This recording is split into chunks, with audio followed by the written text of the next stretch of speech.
So guys, हमने अपनी loops वाली वीडियो में देखा था कि किस तरह से आप फॉर लूप का इस्तेमाल करते हैं, किस तरह से वाइल लूप का इस्तेमाल करते हैं।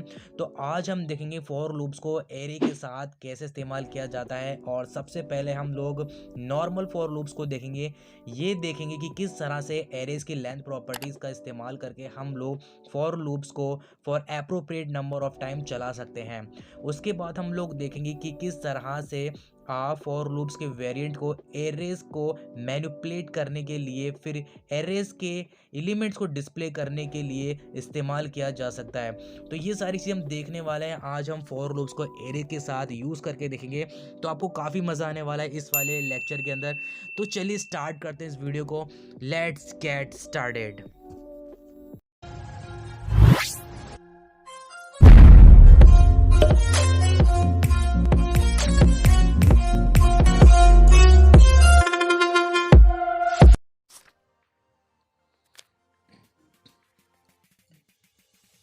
तो आ चुके हैं हमारी जावास्क्रिप्ट के लेक्चर 19 के अंदर, और ये होने वाला है हमारा लेक्चर 19। तो आज हम इस वीडियो में देखने वाले हैं for each, for of, for in, किस तरह से ये लूप्स काम करते हैं।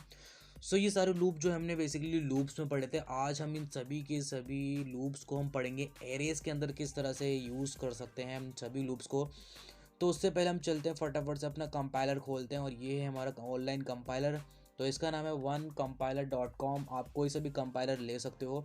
अभी हम सीख रहे हैं तो अभी आपको कंपाइलर पे इतना फोकस करने की ज़रूरत नहीं है। तो फटाफट से हम खोल लेते हैं। इसके अंदर ये है हमारा कंपाइलर। आप इसमें कोई सी भी लैंग्वेजेस आप इसमें कोड कर सकते हो। जैसे हम जावास्क्रिप्ट पढ़ रहे हैं अभी फ़िलहाल, तो जावास्क्रिप्ट हम खोलेंगे और इसके बाद हम करेंगे इसको बड़ा, और फटाफट से अपना कंपाइलर हमने जूम इन कर लिया है। अब हम आपको कोड करके दिखाते हैं। सो वेल, हम बात कर रहे हैं फॉर ईच की। फॉर ईच करने से पहले मैं आपको एक चीज़ दिखाना चाहता हूँ। सबसे पहले हम लिखते हैं इसमें लेट, और मैं एक वेरिएबल नाम देता हूँ नंबर, और हम इसमें इसको नाम दे देते हैं, कुछ एलिमेंट स्टोर करवा देते हैं। हमने एरे बनाया, इसके अंदर कुछ एलिमेंट स्टोर करवा देते हैं।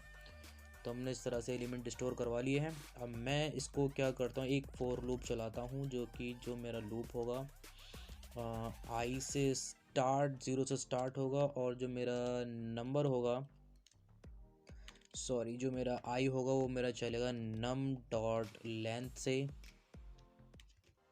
और मैं इसको कर दूंगा आई प्लस प्लस। उसके बाद मैं इसको कर दूंगा कंसोल डॉट लॉग। अब मैं जो मेरा नंबर है, अब मैं एरे से इसको प्रिंट करवा दूंगा। तो ये हो चुका है हमारा एक कोड, जिसे हमने एक एलिमेंट लिया, इसमें कुछ एरे बनाया, उसमें हमने कुछ एलिमेंट स्टोर करवा दिए हैं। अब मैंने एक फॉर लूप लेके इसको मैंने प्रिंट करा दिया है। जी, मेरा जो एलिमेंट है आई से, जो मेरा एलिमेंट है आई जो है 0 से स्टार्ट होगा और नम डॉट लेंथ तक चलेगा और आई प्लस प्लस होता रहेगा। तो अब मैं इसको आपको जो है रन करके देखते हैं। सो जैसे ही मैंने इसको रन किया, तो अब देख सकते हैं हमारे पास 2 3 4 5 7 7 8 8 हमारा पूरा जो है आउटपुट आ चुका है। तो इस तरह से हमने ये यूज़ किया था फॉर लूप का। तो अब मैं यूज़ करने वाला हूँ किस तरह से जो है आप यूज़ कर सकते हो फॉर ईच का। तो हम चलते हैं फॉर ईच का यूज़ करके आपको मैं दिखाता हूँ फॉर ईच। और इस फॉर ईच को करने से पहले मैं करता हूँ, पहले ऊपर वाले कमेंट कर देता हूँ, सेलेक्ट करके कमेंट कर दिया। अब हम फॉर ईच का यूज़ करने वाले हैं। तो फॉर ईच का किस तरह से यूज़ करोगे, बहुत ही सिंपल है। तो ये जो हम यूज़ कर रहे थे ना, बहुत ही बड़ा कोड हो गया। हम इसको थोड़ा इसको ऑप्टिमाइज़ करें, इस कोड को थोड़ा शॉर्ट में पढ़ें, तो num dot element, sorry, num dot for each लेते हैं, फॉर ईच। और एक और इसमें लिखते हैं अपना एलिमेंट, और इसके अंदर हम एक एरो फंक्शन बनाते हैं, और मैं इसके अंदर करता हूँ console dot log. Console dot लेके मैं एलिमेंट, अब मैं इसी एलिमेंट को जो है मल्टीप्लाई कर देता हूँ। तो ये मुझे इन सभी एलिमेंट के जो है स्क्वायर करके मुझे निकाल के दे देगा। ठीक है, तो हमने किया num dot for each element और console dot log element into element. यानी मेरे पास जितने भी 2 3 4 5, मुझे इनका सभी का स्क्वायर निकाल के मुझे दे देगा। चलो इसको रन करके देखते हैं।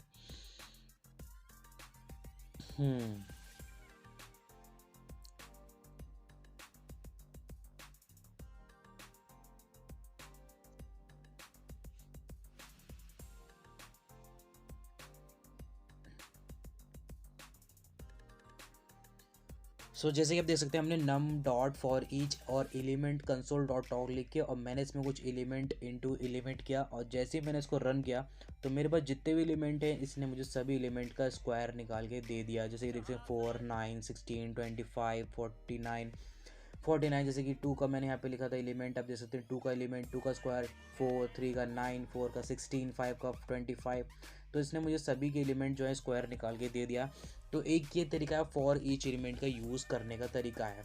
तो चलते अपने नोट्स की तरफ। तो हमने क्या बताया था, calls of function for each element in fruits. आप किसी भी तरह से एक फंक्शन को कॉल कर सकते हो, जैसे मैंने कॉन्स लिया फ्रूट्स और इसी फ्रूट्स के अंदर dot for each my function लिख के आप जो इनको कॉल करके आप बुला सकते हो। तो फॉर ईच इस तरह से काम करता है, आपको पूरा लूप लिखने की ज़रूरत नहीं है। सुनाव के साथ साथ आपको एक और हम बात करते हैं एक और मेथड की। मैं इसको कर देता हूँ कमेंट और इसके बाद हम आगे बात करते हैं कुछ एक और मेथड की, जिसका नाम है, हम बात करते हैं एरेज डॉट फ्रॉम का। तो एरेज डॉट फ्रॉम क्या काम करता है, आपको एरेज डॉट फ्रॉम आपकी किसी भी एलिमेंट को जो है स्ट्रिंग में बना देता है। तो कैसे बनाता है देखते हैं। हम पहले लेते हैं लेट और मैं इसका लेट मैं नाम ले लेता हूँ, इसका मैं अपना ही नाम ले लेता हूँ जैसे कि फैज़ान। और इसके अंदर मैंने कुछ एलिमेंट अब मैं डालता हूँ, मैं लेट, अब मैं लेता हूँ एरे। अब मैं क्या करता हूँ ना, एरे डॉट फ्रॉम लेता हूँ, ठीक है, एरे डॉट फ्रॉम।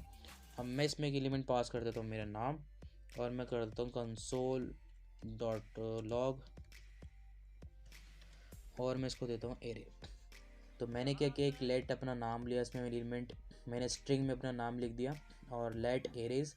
अब एरेज के अंदर मैंने क्या किया, एरे डॉट फ्रॉम कर दो और मैंने इसमें अपना नाम डाल दिया कंसोल डॉट लॉग एरे। तो चलिए इसको रन करके देखते हैं। तो अब मैं जैसे इसको रन करता हूँ, हमें देखो मेरे नाम को इसने जो है ना एरे में बदल दिया। तो इसको कहता है, हम स्ट्रिंग्स को हम जो है एरेज में कन्वर्ट कर सकते हैं। तो जो मेरा नाम था किस तरह से था, फैज़ान जो स्ट्रिंग में था, इसने मेरे नाम को कर दिया एरेज के अंदर कन्वर्ट कर दिया। तो इस तरह से जो है हम एरेज डॉट फ्रॉम को यूज़ कर सकते हैं। सो नाउ अब हम आगे बढ़ते हैं। इसके बाद आता है हमारा फॉर ऑफ लूप। तो जावा स्क्रिप्ट के अंदर जो फॉर ऑफ स्टेटमेंट होता है, लूप होता है, जब हम किसी भी वैल्यूज़ को इटरेबल्स करते हैं किसी ऑब्जेक्ट को तो भी यूज़ कर सकते हैं। मान लीजिए मेरा कोई लूप्स है, ओवर इटरेबल हो रहा है डेटा स्ट्रक्चर, हम इसमें ज़्यादातर डेटा स्ट्रक्चर अगर आप जावा स्क्रिप्ट करते हो, डीएसए करते हो जावा स्क्रिप्ट के अंदर, तो उसमें बहुत ज़्यादा काम आती चीज़ें, एरेज, स्ट्रिंग्स, मैप्स और नोड लिस्ट एंड ये सारी चीज़ें जो हैं आपको आसान कर देती हैं फॉर ऑफ लूप। तो जब भी हम वेरिएबल्स बनाते हैं, हम कोई भी वेरिएबल्स ले लो, तो जैसे फॉर जो एवरी जो आइटरेशन जो वैल्यू होती है वो नेक्स्ट प्रॉपर्टी होती है। और इसके बाद जो वेरिएबल होते हैं कि इनमें डिक्लेयर हम कोई भी वेरिएबल डिक्लेयर कर सकते हैं, चाहे वो कॉन्स्ट हो, चाहे लेट हो, चाहे वेर हो। तो हम इनका यूज़ करके यूज़ कर सकते हैं। तो एक बार आपको दिखाता हूँ कि फॉर ऑफ लूप किस तरह से काम करता है। तो हम इसको एक बार कमेंट आउट, इसको भी कमेंट आउट कर देते हैं। ओ पूरा डिलीट हो गया, तो इसको भी मैं कमेंट आउट कर देता हूँ और मैं नीचे आता हूँ। उसके बाद हम बात करने वाले हैं फॉर ऑफ की। तो अब हम इसमें बात करेंगे फॉर ऑफ किस तरह से काम करता है। तो मान लीजिए जो मेरे पास जो ऊपर वाला जो नंबर था, मैं इसी को ही यहाँ से मैं इसी नंबर को लेता हूँ, लेट नंबर, मैंने इसको अनकमेंट कर दिया। अब मैं नीचे आता हूँ, फॉर ऑफ की बात कर रहे हैं तो फॉर ऑफ किस तरह से यूज़ होगा।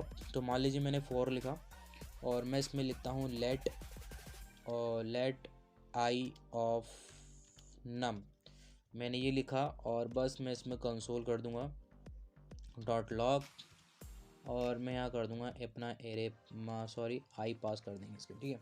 तो मैंने सिंपल सा एक कोड लिखा फॉर लेट आई और of num and console dot log आई। अब मैं इसको आपको रन करके दिखाता हूँ।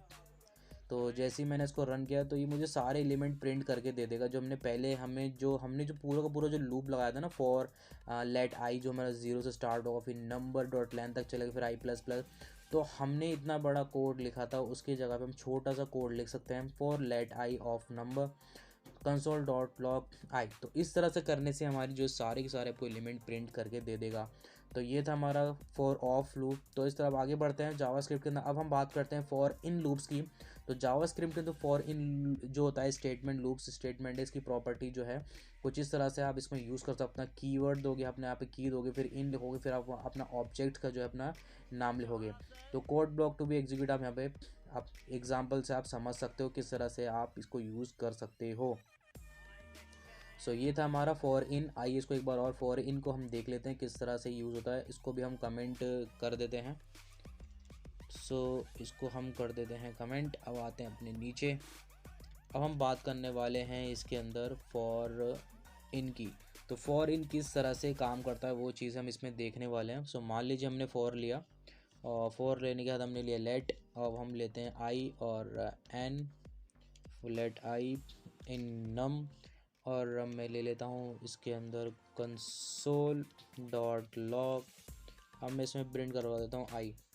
तो लेट सिंपल सा कोड है, for let I in num and console dot log, और मैंने इसमें कर दिया पास आई। तो अब इसको भी रन करके देख लेते हैं।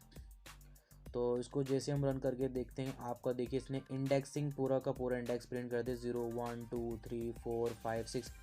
तो ये कोड क्या करता है, बेसिकली आपकी जो एरेज के जो इंडेक्स होते हैं उनको प्रिंट करके दे देता है।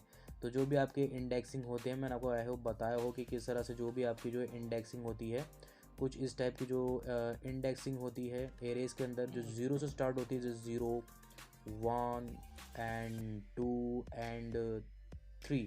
तो ये सारे जो है इंडेक्सिंग आपको प्रिंट करके देता है लेट आई इन नम्स। तो आप इस तरह से भी चीज़ों को यूज़ कर सकते हो। सो वेल, आपने सारी चीज़ें आपको समझ में आ गई होगी कि फॉर और for each loop, arrays dot from और फॉर इन किस तरह से यूज़ होते हैं एरेज के अंदर। सो वेल, काफ़ी ज़्यादा अच्छी इंपॉर्टेंट चीज़ें हैं ये, आपको उनको और प्रैक्टिस करके देखना। सो आज की वीडियो में सिर्फ इतना ही था। हमने आज बात करा फॉर किस तरह से ये चीज़ें काम करती हैं एरेज के अंदर।